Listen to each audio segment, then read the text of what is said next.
আসসালামু আলাইকুম রহমতুল্লাহি বারাকাতুহু। এইচএম আহসান ইউটিউব চ্যানেলের পক্ষ থেকে সকলকে জানাচ্ছি আন্তরিক শুভেচ্ছা ও অভিনন্দন। সুপ্রিয় শিক্ষার্থী বন্ধুরা, দাখিল নবম ও দশম শ্রেণীর আরবি দ্বিতীয় পত্র প্রশ্নের ধারা ও মান বণ্টন। আমরা যারা নবম শ্রেণীতে আসছি, আমাদের আরবি দ্বিতীয় পত্র সম্পর্কে প্রশ্নের মান বণ্টন সম্পর্কে আমাদের আইডিয়া তেমন একটা নেই। তো আমি আজকে তাদের উদ্দেশ্যেই এই প্রশ্নের মান বণ্টনগুলো এখানে নিয়ে আসলাম, এবং পাশাপাশি যারা দশম শ্রেণীতে আছে তাদের জন্য দাখিল বোর্ড পরীক্ষায়ও একই মানবন্টন থাকবে। তো চলুন আমরা কথা না বাড়িয়ে আজকে প্রশ্নের মানবন্টন একটু দেখে আসি।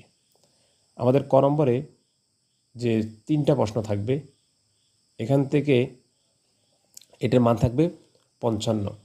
আল কাওয়াইদু ওয়া ইখতিবারিল কাওয়াইদ, এর মান থাকবে 55। 1 নাম্বার হচ্ছে সরফ থেকে সংক্ষিপ্ত প্রশ্ন 4টি থেকে 2টির উত্তর দিতে হবে আমাদেরকে। 4টা প্রশ্ন থাকবে সরফ অংশের, তার মধ্যে 2টির উত্তর করতে হবে, 2টির মান হচ্ছে 10। তারপরে আমাদেরকে 2 নম্বরে আসি, নাহু থেকে আমাদের সংক্ষিপ্ত প্রশ্ন 6টি থাকবে, তার মধ্যে আমাদেরকে 4টির অ্যান্সার করতে হবে, 4 পাঁচা 20। তারপরে থাকবে আমাদের কাওয়ায়েদ যাচাই, অর্থাৎ সরফ এবং নাহু এর অংশ থেকে, এর ভিতর থেকে আমাদেরকে কাওয়ায়েদ যাচাই করা হবে, তার 8টি থাকবে, তার মধ্যে আমাদেরকে 5টির অ্যান্সার করতে হবে। এর মান হচ্ছে 5 পাঁচা 25। খ অংশে থাকবে আমাদের তরজাতুল ইনশাইয়া, মান থাকবে 45। 4 নম্বরে আরবি পদ থেকে বাংলায় অনুবাদ, এটা দেওয়া থাকবে 60টি, তার মধ্যে আমাদেরকে ফার্স্টের উত্তর করতে হবে, 5 দুগুণে 10। 5 নম্বর থাকবে বাংলা থেকে আরবিতে অনুবাদ, 60টি দেওয়া থাকবে, তার মধ্যে আমাদেরকে ফার্স্টের উত্তর করতে হবে, মান হচ্ছে 10।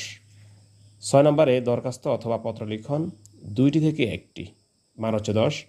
আর 7 নম্বর থাকবে প্রবন্ধ, এখানে 3টি দেওয়া থাকবে, 3টি থেকে আমাদেরকে 1টির উত্তর করতে হবে, সর্বমোট আমাদের 100 অ্যান্সার।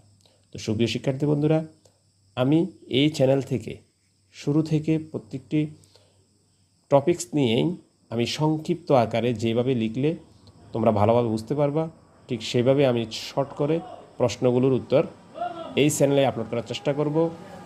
আশা করি তোমাদের উপকৃত হবে। তোমরা এই চ্যানেলটি সাবস্ক্রাইব করে রাখবে এবং এই চ্যানেলের পাশে থাকবে। ধন্যবাদ সবাইকে। আসসালামু আলাইকুম রহমতুল্লাহ।